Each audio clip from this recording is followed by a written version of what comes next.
A paisagem e o olhar são a mesma coisa. Porque não existe uma paisagem sem olhar, né? Tem um filósofo judeu, Martin Buber, que falou uma coisa muito bonita. O olho que te vê não é olho porque te vê, é olho porque tu vês. Então, ele criou essa relação recíproca entre o olhar e a coisa. Então, olha, eu estou olhando aqui a paisagem. Você está olhando aí, ela está olhando ali. Estamos muito perto, mas cada ponto de vista modifica.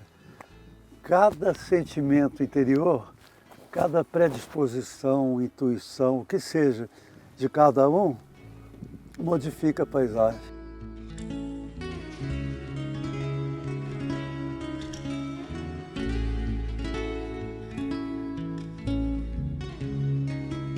Nós temos a alma e temos o que é feminino e nós temos o ânimos, que é masculino, que é o que é psíquico. O pensamento, tudo isso é masculino, né? Mas os sentimentos e a intuição são femininos. Então, se eu chegar aqui pensando, eu vou dizer, essa araucária aqui, ela está fazendo isso por causa disso, disso, isso. Não quer dizer que seja melhor nem pior, não.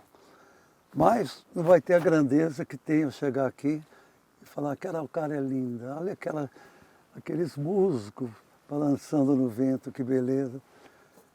Então, se eu voltar aqui e tiverem tirado os musgos, vai perder do espírito, não é?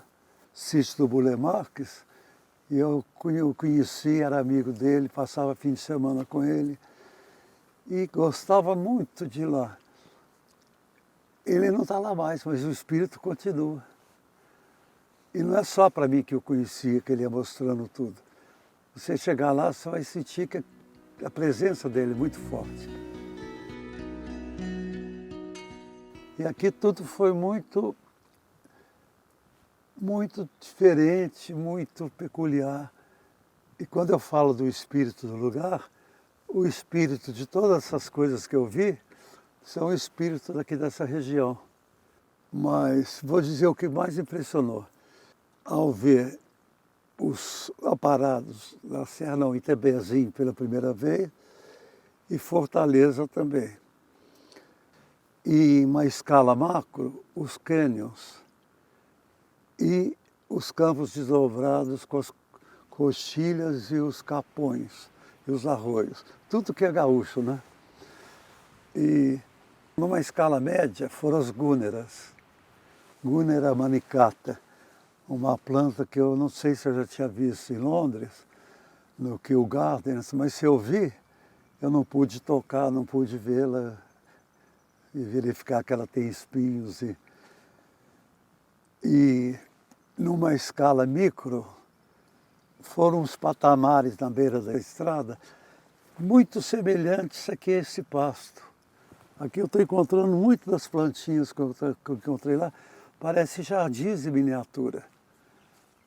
É uma coisa linda, porque tem plantas que são musgos, que parecem coníferas. Tem outras que parecem o gramado de um verde impecável. E ali no meio vão nascendo outras plantas. Eu já falei isso hoje, que nós chegamos aqui e ficamos em êxtase, elevados. Mas alguém pode chegar aqui e falar, vai ser ótimo pegar essas pedras e construir baldrame para os edifícios que nós queremos construir aqui, cortar algumas araucárias. Não vamos cortar todas não, para não causar protestos, mas depois a gente vai cortando. O filtro dos olhos hoje em dia é o dinheiro.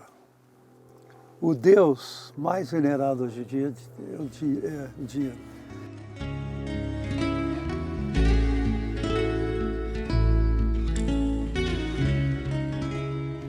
Nós perdemos a noção do sagrado, nós perdemos a noção do divino, nós perdemos a noção do mágico, nós perdemos a noção do lendário, do mítico.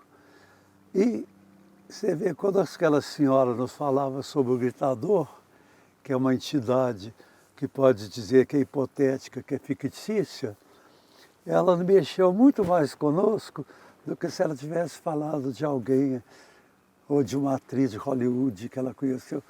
É muito diferente, né? E a criancinha, eu virei para ela e falei assim, você tem medo do gritador? Ela falou, muito.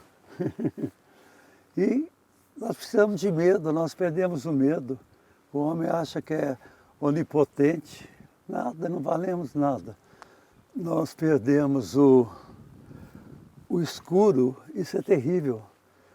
Você, hoje em dia não tem nenhum lugar que você veja o escuro, né? Quando você tem o escuro, você projeta de dentro de você temores, receios, o gritador, o saci pererê, ou coisas piores. Então, esse excesso de luz do mundo é uma coisa gravíssima. Olha que lindo. É o quero. Então, eu estou falando aqui, mas tudo que eu falo é inútil, não tem sentido para nós humanos. Mas está cheio de criaturas falando, nós não ouvimos o vento, os pássaros, né? A água fala muito lindo.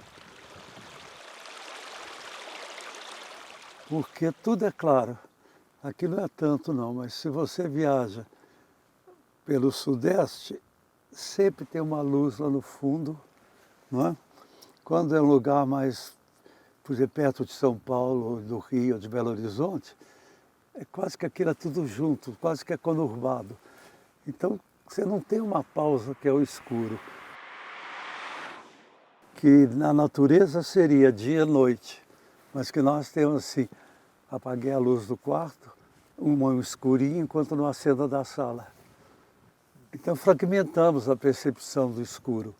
Não temos mais a percepção do nada e do vazio. Porque olha aqui, o que tem de belo aqui nessa paisagem, acima de tudo? O vazio. Onde que você tem um vazio, como dentro desses mangueirões, onde você pode fazer o que você quer ali, e os cheios estão ali em volta. É como se fossem paredes de araucárias. Você toma água num copo, vocês preferem o vinho, né, num copo, vocês não usam o copo, é o vazio. Ele só é como as paredes de uma casa, onde você ocupa o vazio. Então, temos que ver muitas coisas que não vemos mais. E aqui eu vi soluções paisagísticas com os basaltos enormes que eles arrancam, não sei o que eles fazem com ele, mas se aproveitasse aquele jardim, plantas como a gúnera, que são usadas em jardins ingleses e que nunca vi ser usado em jardim no Brasil, como as criciúmas, que são aquelas taquaras, aqueles bambus que jogam os ramos compridos com os tufos em cada interseção do gomo, e por aí vai. Por exemplo, a carqueja. Essa carqueja aqui, acho ela linda, mas a mineira é maior, e eu vi aqui também é maior, é mais robusta. E essa é linda porque ela é pequenininha. Por que não usá-la no jardim, né? Nós usamos plantas estrangeiras que podem fazer um efeito semelhante, mas e é uma forma de proteger as plantas que podem ser ameaçadas, ficar vulneráveis, raras ou em perigo de extinção, seria o emprego dela no paisagismo, que tem plantas que não existem mais na natureza, mas só existem porque foram plantadas em jardins. A gúnera, por exemplo, que a Inglaterra usa em jardins particulares, nunca vi um brasileiro ter usado. Pensei até em escrever um livro que é plantas gaúchas com potencial para paisagismo. O problema do agrotóxico é para todas as plantas do planeta, porque ele ataca diretamente, afeta diretamente as abelhas, né? Que bicho deslumbrante, nunca tinha ouvido falar nisso. Como que pode uma pessoa nunca ter ouvido falar nisso? Hein? E já tinha ouvido o nome dela, né? Nunca. E eu quero ver etimologicamente o que significa, porque Curi, de Curitiba, né, é pinheiro do Paraná, é araucária. Então, ela faz o ninho na araucária, perto das residências, ela já devia fazer, mas ela teve alguma sensação de segurança perto das casas e ela faz agora o ninho ali. Então, esse curi é por causa do pinheiro. Agora, o caca, não sei o que quer dizer em Guarani ou Tupi-Guarani.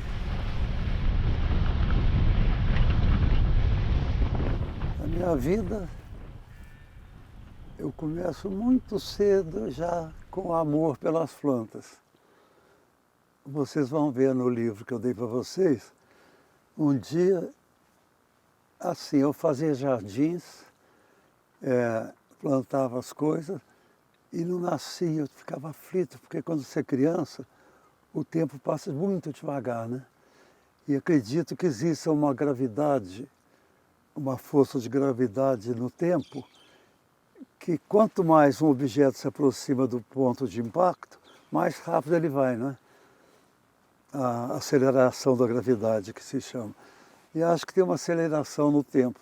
Quanto mais você se aproxima do seu fim, mais rápido o tempo passa. E aqui eu perdi a noção de tempo. Aqui é igual o tempo todo que eu fiquei aqui, esse tempo aqui, 1 minuto. E algumas drogas provocam isso. Eu acho que é uma coisa que você pode ter dentro de você, mas você não consegue atingir esse estado. É um estado até edênico, como assim, só no Éden você podia ter. E quando criança, eu não conseguia esperar, o meu padrinho me ensinava a plantar, por exemplo, milho, eu achava que estava demorando demais, arrancava para ver se não tinha embaixo. E um dia eu desapareci e me encontraram debaixo dos flamboyants da praça, brincando com as flores. E flor nunca foi assim uma coisa muito masculina, né, para o povo antigo, que era cheio de coisas. E um dia eu vinha carregando um buquê de flores para minha mãe, encontrei com o meu colega mais machão. Aí ele vai fazer um bullying, né? Aí falei assim, estou levando essas flores. O que tem isso? Eu também levo flor, eu carrego flor, carrego, não sei o que ele carregava também, bicho, galinha. Ah, como me libertou, fiquei feliz.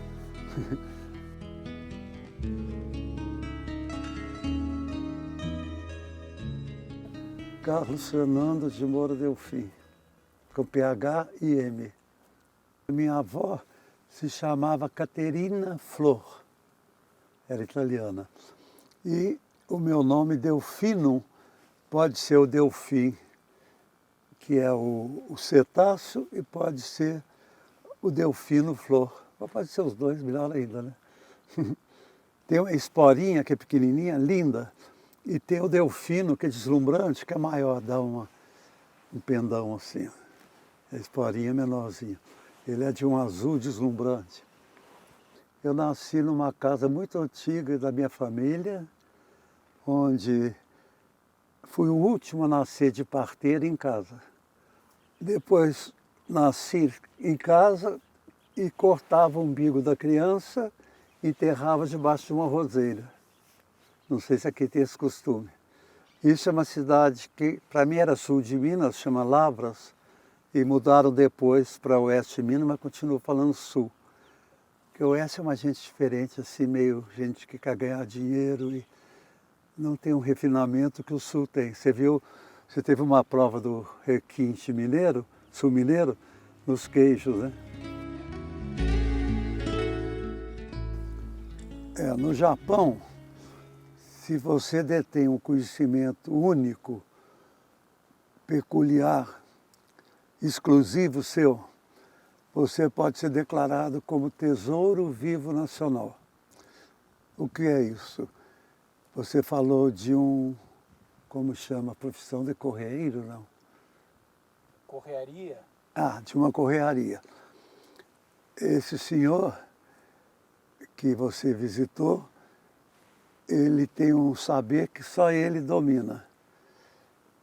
Aí, em geral, são saberes tradicionais, mas quando você tem um que é só seu, eles declaram você como um tesouro vivo nacional, porque o patrimônio, o conceito de patrimônio, ele considera os saberes e fazeres, não é?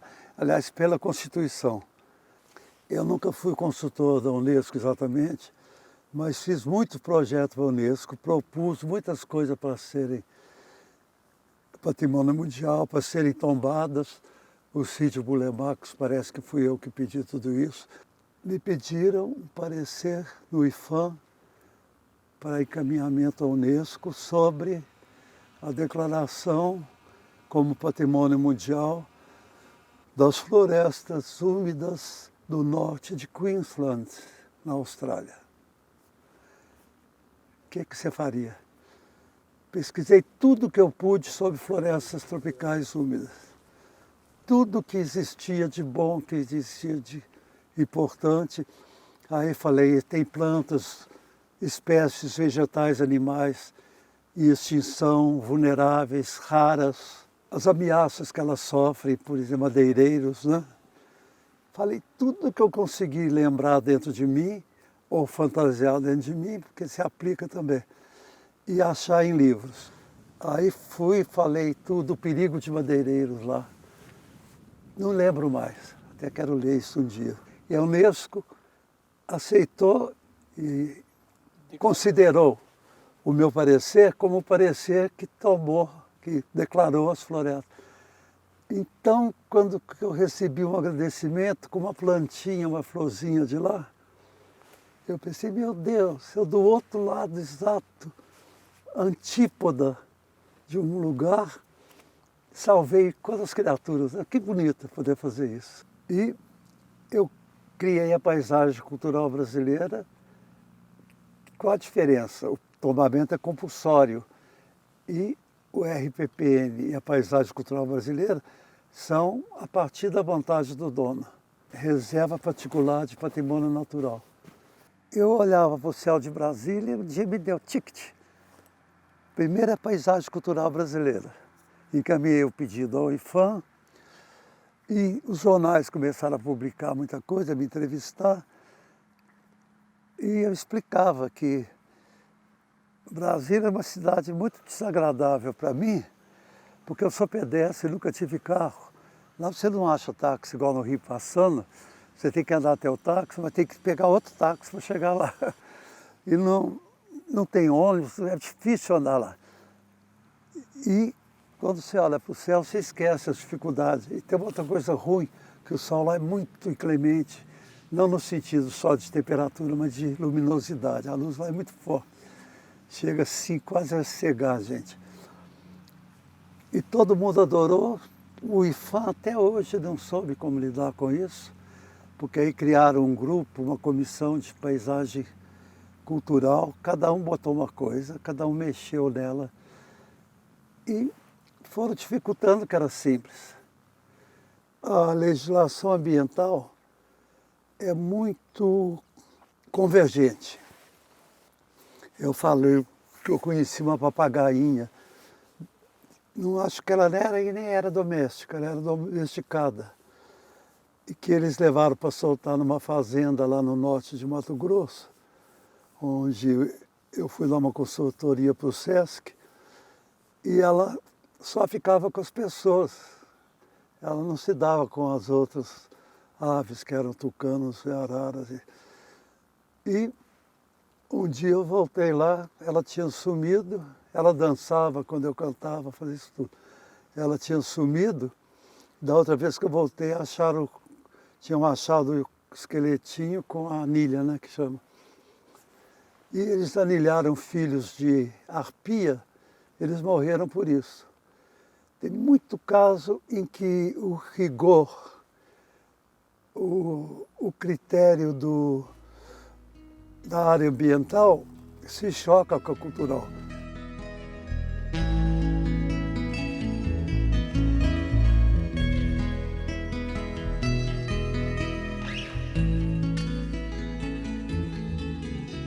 Peral, chamava Peral. Peral da Fortaleza, o Peral do Tembezinho. Era Peral. Ninguém chamava de cânion. Se perguntasse o que era cânion, ninguém sabia o que era cânion. Conhece todo mundo, até essas pessoas mais antigas, se tu perguntar hoje, os cânions não sabem o que é cânion. É peral. Sempre foi conhecido por peral. Eu estou vendo que os Estados Unidos está invadindo o mundo com suas palavras. As coisas puramente locais, regionais, sobretudo, jamais deveriam se conspurcar. É como uma prostituição. Você se chamar Genoveva e de repente passar a se chamar Shirley, né? É como uma prostituta que muda de nome. E os nativos aqui não falam cânion. Nós temos muitas palavras que são usadas, mas cientificamente. Cânion poderia ser usado cientificamente, assim como, por exemplo, Inselberg, que são essas montanhas como tem no Rio, que são ilhas, montanha. Insel é ilha e Berg é montanha.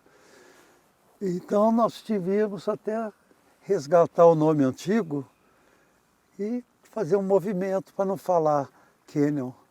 O próprio Parque Nacional, o próprio Chico Mendes podia, Instituto Chico Mendes, podia ir mudando os peraus do Itambezinho, o peral da Fortaleza, o peral do ausente, né?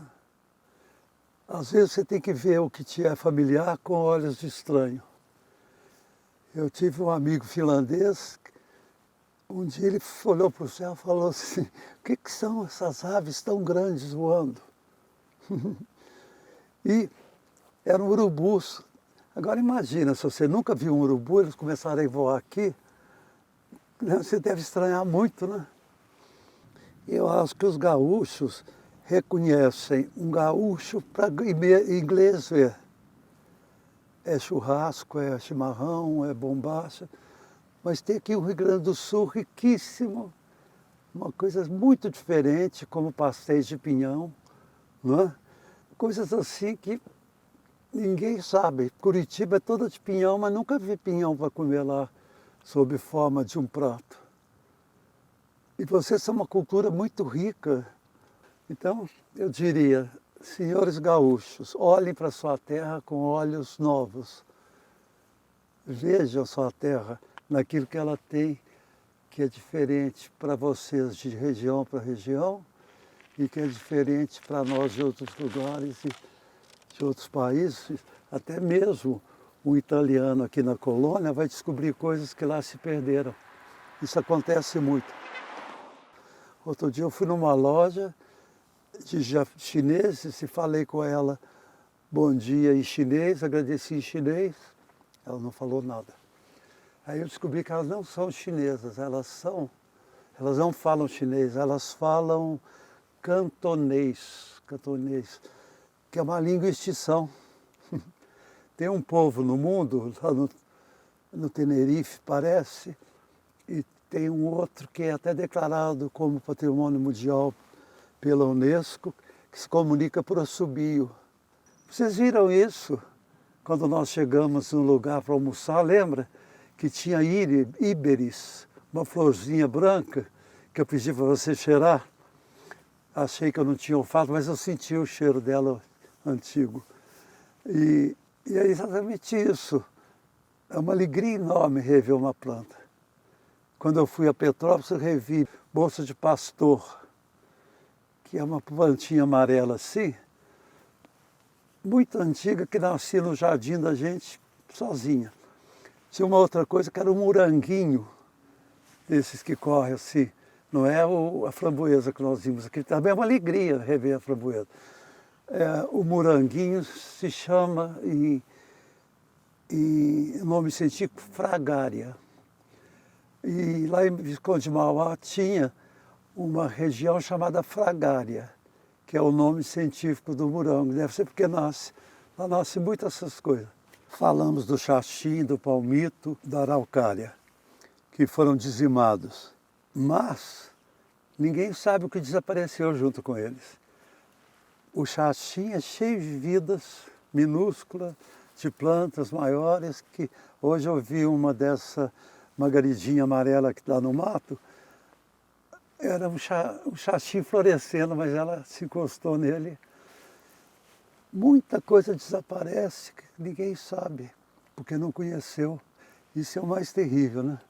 Não sei se um dia o homem vai conseguir olhar para trás e descobrir que, olha ali que bonita, e descobrir que existia um dia uma plantinha, um insetinho que teria tido tal função, teria se beneficiado toda a vida no planeta.